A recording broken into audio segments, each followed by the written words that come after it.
بسم الله الرحمن الرحیم. سوره مبارکه اسراء آیه مبارکه 97 الی 104 صفحه 292. اعوذ بالله من الشیطان الرجیم. بسم الله الرحمن الرحیم. الله متعال در این آیات مبارکه این بیان میکنه که انسانهایی که اسباب هدایت را انتخاب کردن الله اونا را هدایت کرد و انسانهایی که اسباب گمراهی را انتخاب کردن الله اونا را گمراه ساخت و ترک کرد و در روز قیامت همین انسانهای عاصی و گناهگار و مشرک در حالت حشر میشن که به رویهایشان ملائک اینا را به جهنم میکشانه به چهره هایشان و اینا کور و اینا گنگ و کر می باشن و اینا به جهنم انداخته میشن.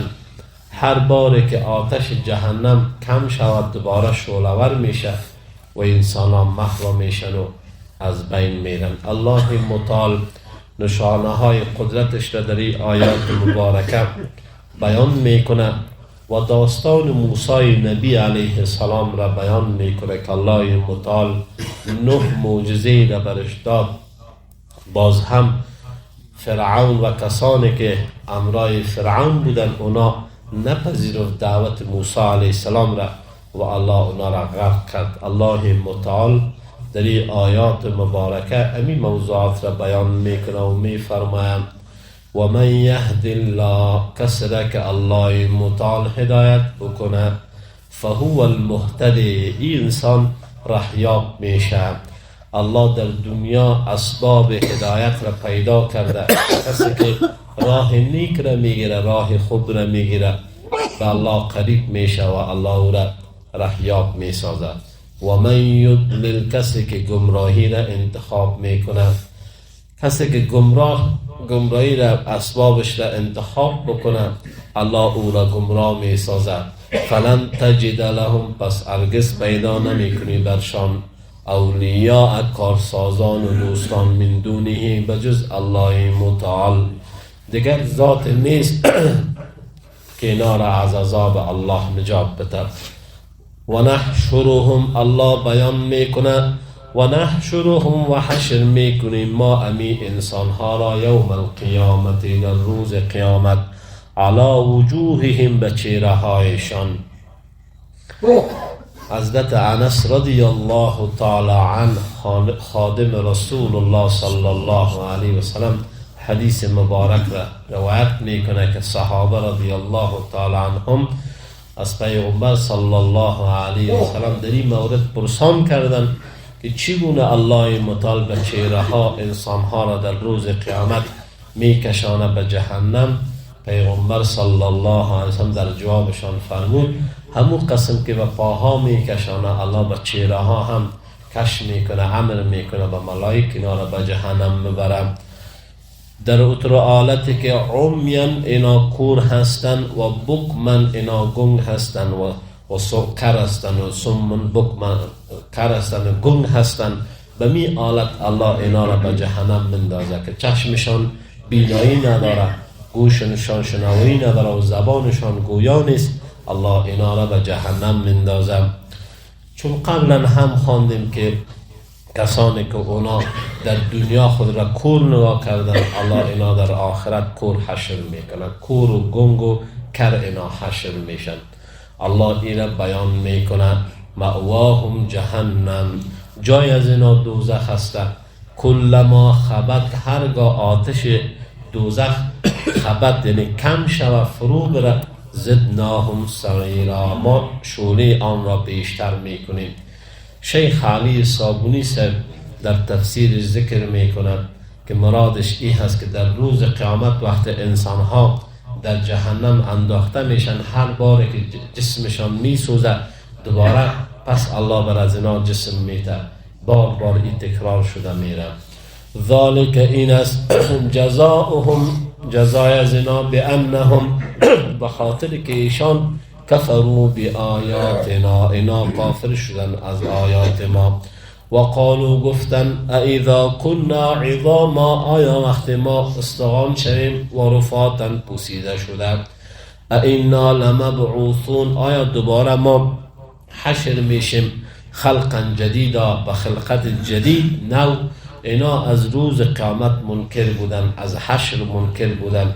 الله میگه و می خاطر اینا به جهنم انداخته میشن. آن رب العالمین قدرتش و نشانهایش را بر انسان ها بیان میکنه. اولم یرو، آیا ندیدن ان الله راینا، الله متعال الذی اترزات از خلق السماواتی که پیدا کرده آسمان ها و الارض زمین را. خلقت انسان در مقابل آسمان ها و زمین خب بسیار کوچک است. آیا انسان ها در نظام الله نگاه نکردند که چی عجایب را الله پیدا کرده؟ پس خلقت انسان در مقابل از او بسیار چیز ناچیز هستم.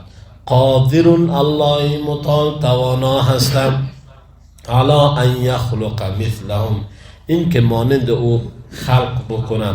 و جعل لهم اجلا لا ریب فی، و برای او اجل مقرر بکنه که در آن شک وجود ندارد. یعنی برای هر چیز الله اجل را قرار داده. آل رب العالمین بیان میکنه فابى الظالمون، پس انکار کردن انسانهای ظالم الا کفورا، به ناسپاسی، که اینا ناسپاس شدن و انکار کردن این چیزها را. آن رب العالمین در مورد انسان بیان میکنه که قل بگوی پیغمبر صلی الله علیه و سلم لو انتم، اگر شما تملکون مالک بوده باشین خزائن رحمت ربی، خزائن رحمت پروردگار مرا، اذا لامسکتم، آنگاه شما میگیرین دستتان را خشیت الانفاق، از ترس انفاق که مال کم نشه بخل میکنین. اما رب العالمین همه مخلوقات را رزق و روزی میده. و کان الانسان قتورا، و از انسان بخیل. انسان بخیل بی خاطر هست که هر قدر الله برش بده بازم دی فکر است که مالش اضافه شود. رسول الله صلی الله علیه وسلم در حدیث مبارک بیان میکنه تنها خانه قبر هست که انسان را بخلش را از بین میبره و قانع میشه. انسان در غیر از او تا لحظات مرگم انسان به جمعآوری مال علاقمند هست که پول ثروتش بیشتر شده بره و می خاطر باز انسان بخیل میشه و در راه الله مصرف نمیکنه. آن الله متعال داستان حضرت موسی علیه السلام را بیان میکنه برای مشرکین مکه که اینا متوجه بوده باشند قسمی که الله متعال فرعون و لشکرش را غرق کرد، هر ابر قدرتی که در مقابل دین الله استان شود الله به او مهلت میده، بعد از مهلت الله او را غرق میکنه. الله متعال بیان میکنه ولقد آتینا موسی، و تحقیق دادیم ما به حضرت موسی علیه السلام آیات بینات، نشانه های آشکار، معجزات آشکار.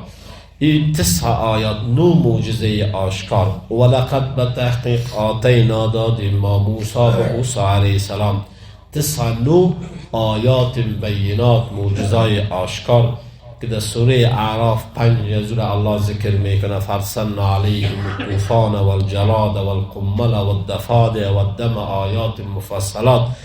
به می شکل عصای موسی علیه السلام، ید بیضا، اینا معجزه هایی بودن که الله به موسی علیه السلام عطا کرده بود. الله متعال بیان میکنه فاسأل، سؤال بکنه پیغمبر صلی الله علیه و سلم بنی اسرائیل، از بزرگان بنی اسرائیل. همین معجزات خب اونا در تورات ذکر شدن. اذ جاءهم، وقت آمد برشان، فقال له فرعون، پس گفت برازو فرعون اینی لأظنک، اره نما گمان میکنم به تو یا موسی، ای موسی علیه السلام، مسحورا، که سحر شدی.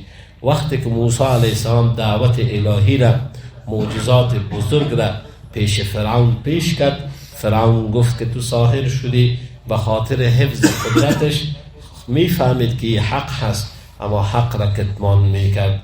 الله متعال را بیان میکنم. قال لقد علمت، بتحقیق تو میدانی ما انزل هؤلاء، نازل نکرده بی جماعت الا مگر رب السماوات والارض، پروردگار آسمان ها و زمین، بصائر نشانه ها و بصیرت را. موسی علیه السلام این سخن را به فرعون بیان میکنه که یقینا توی را فهمیدی که همه را الله پیدا کرده.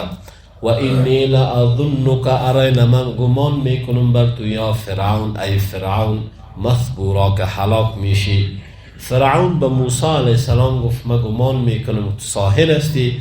حال حضرت موسی علیه السلام به فرعون ایره بیان میکنه که وقت قبول نکردی حق را، الله تو را هلاک میکنه و از بین میبره. فاراد، پس خواست فرعون ان یستفزهم من الارض، که از سرزمین مصر بیرون بکنه موسی علیه السلام را و بنی اسرائیل را. فاغرقناه، الله بیان میکنه ما او را غرق کردیم، و من معه جمیعا، و کسانی که با او بود. پروژه های را که علیهم مسلمان ها اینا تطبیق میخواستن بکنن فرعون و فرعونیان، الله غرقشان کرد. و قلنا، و گفتیم ما من بعده، بعد از غرق شدن فرعون، لبنی اسرائیل، برای بنی اسرائیل، کسانی که اینا با موسی علیه السلام یک جا شدن و ایمان آوردن، اسکن الارض، شما زندگی بکنین در سرزمین شام، فاذا جاء وعد الاخره، وقت بیا وعد آخرت، جئنا بكم لفیفا، همه شما را یک جا میکنیم. یعنی انسانهای بد و انسانهای خوب همه حشر میشه، با صفهای از اینا را الله جدا میسازه. و آخر دعوانا ان الحمد لله رب العالمین.